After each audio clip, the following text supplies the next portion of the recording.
You know that feeling when you check your bank account and it's actually fine? Not rich, not set, but fine. Maybe a little more than fine. You've been grinding for years. You've cut back, you've saved, you've resisted the pull of the new car, the vacation, the upgrade, and now you're sitting there looking at a number that feels significant. Maybe it's $40,000. Maybe it's $80,000. Maybe you just crossed six figures for the first time. And instead of feeling victorious, you feel something closer to paralysis because nobody told you what comes next. The money advice you grew up with got you here. Spend less than you earn. Save.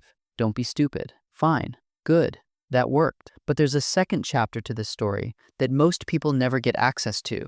And it's the chapter that actually determines whether you end up comfortable or wealthy. Whether you retire at 58 or 78. Whether your money grows or just sits there, slowly losing the race to inflation, while you feel vaguely responsible and secretly behind. Here's the thing. The first $100,000 isn't the destination. It's the decision point. And most people get it wrong. Let me introduce you to two people. Alex and Jamie. Same age, 28. Same job, same city, same salary. $72,000 a year. They grew up in similar households, both financially cautious, both proud of what they've saved. By the time they're 28, they've each managed to put together $35,000. They both want to do the right thing. Neither of them is reckless.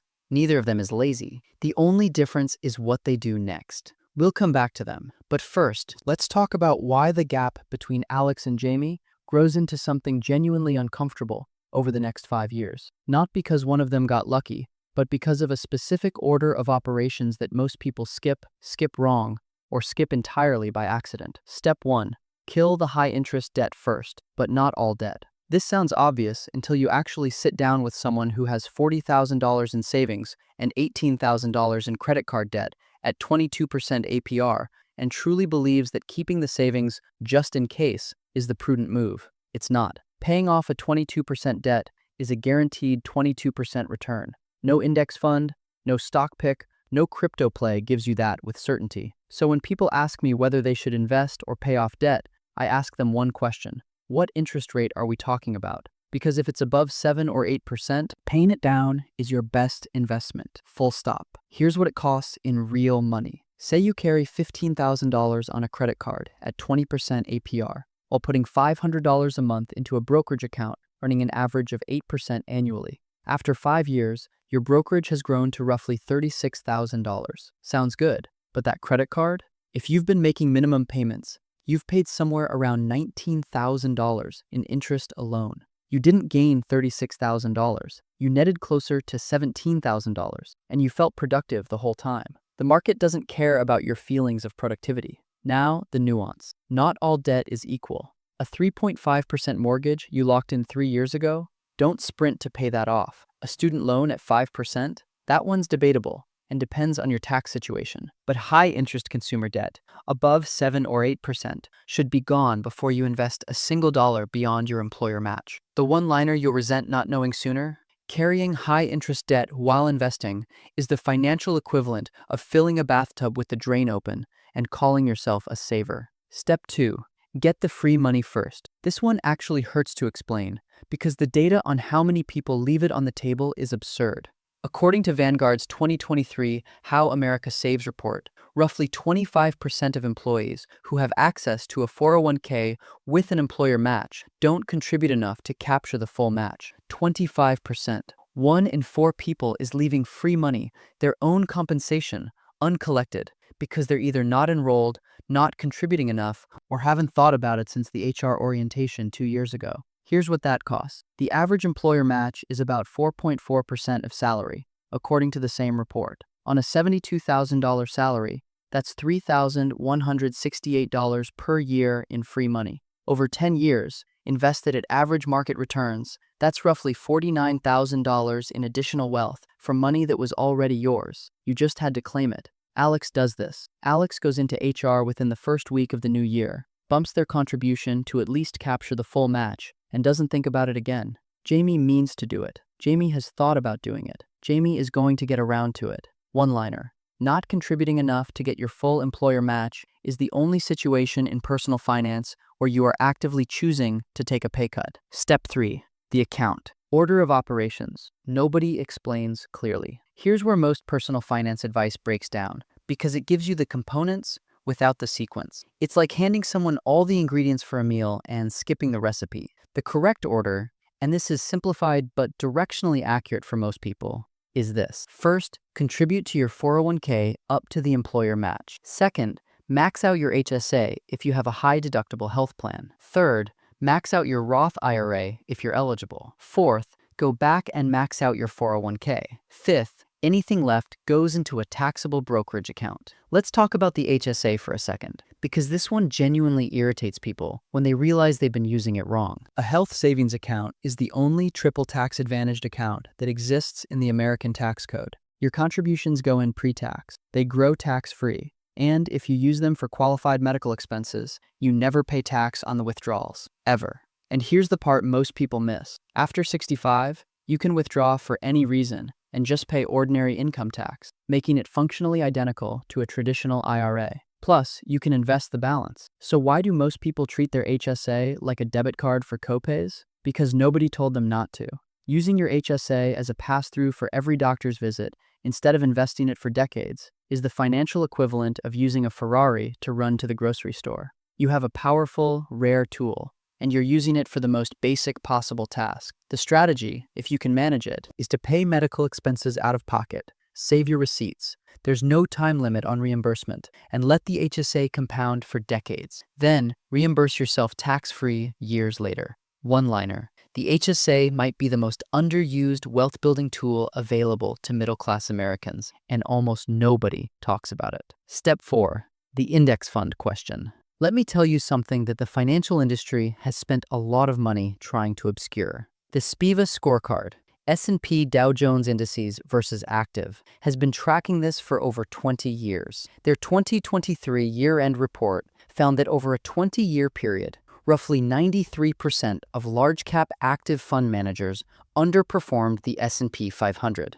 93%. These are professionals, with research teams, with Bloomberg Terminal, with decades of experience, and they still lose to an index fund that a 22-year-old can set up in 15 minutes. So why do people keep paying for active management? This is where behavioral finance becomes genuinely fascinating, and I want to introduce you to a concept called the illusion of control. It's the tendency for people to believe they can influence outcomes they actually have no control over. Studies by psychologists Langer and Roth in 1975, and replicated many times since, showed that people consistently overestimate their ability to affect random or uncertain events when they feel actively involved. In plain English, paying someone to pick stocks for you feels like doing something. It feels like you're in control, like you're managing the uncertainty. Owning a boring index fund feels passive, like you're not trying hard enough. But trying hard in investing, historically, makes things worse. The Dalbar quantitative analysis of investor behavior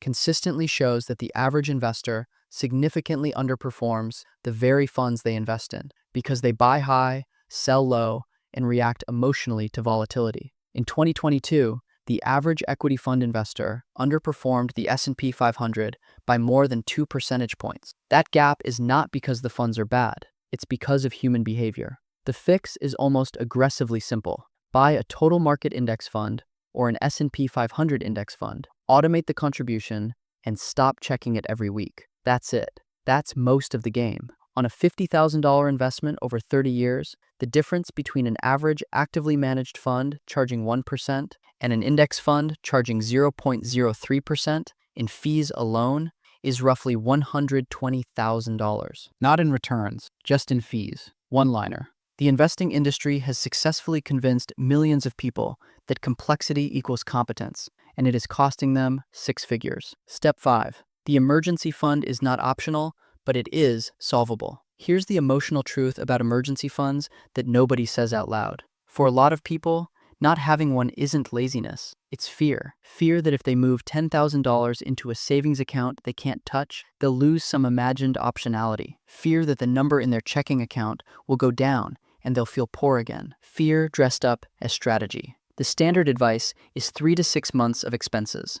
I think that's right. I also think the where matters as much as the how much, and this is where a lot of people are still losing money without knowing it. If your emergency fund is sitting in a traditional savings account earning 0.01% APY, which is still the national average at most big banks, according to the FDIC, you're losing money to inflation in real terms every single month. High-yield savings accounts have been offering 4 to 5% APY as of recent years. On a $20,000 emergency fund, that's the difference between earning $2 a year and earning $900 a year. Same money, same account, different bank. This one is so easy, it's almost offensive. One-liner. If your emergency fund is at a big bank earning 0.01%, you're not being safe. You're just being slowly taxed by inertia. The behavioral finance layer. I want to take a step back and name something because it runs underneath all 5 of these steps like a current. The reason most people don't do the things I just described isn't ignorance. Most people have heard of index funds. Most people know debt is bad.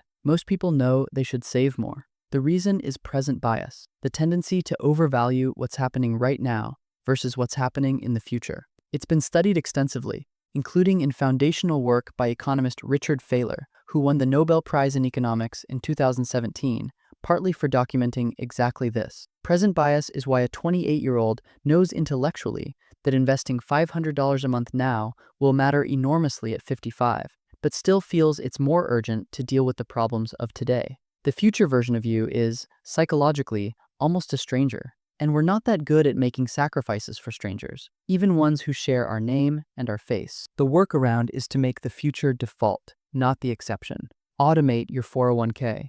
Automate your IRA contribution. Set it up so that the right behavior happens without requiring willpower. Because willpower is finite, and the friction of financial decisions is constant. The system beats the intention.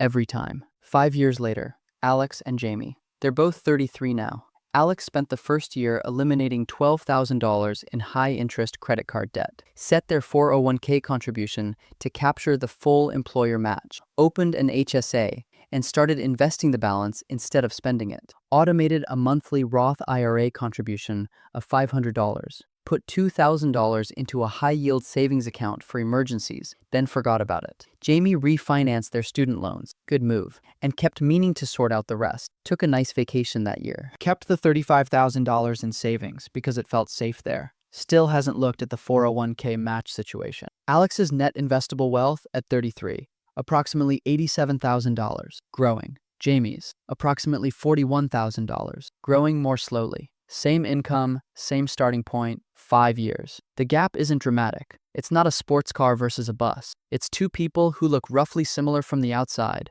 but whose trajectories are starting to bend away from each other in a way that will be very hard to reverse by the time they're 45. Because the real power of compounding doesn't feel like anything in year 3. It feels like everything in year 15. The gap isn't the point.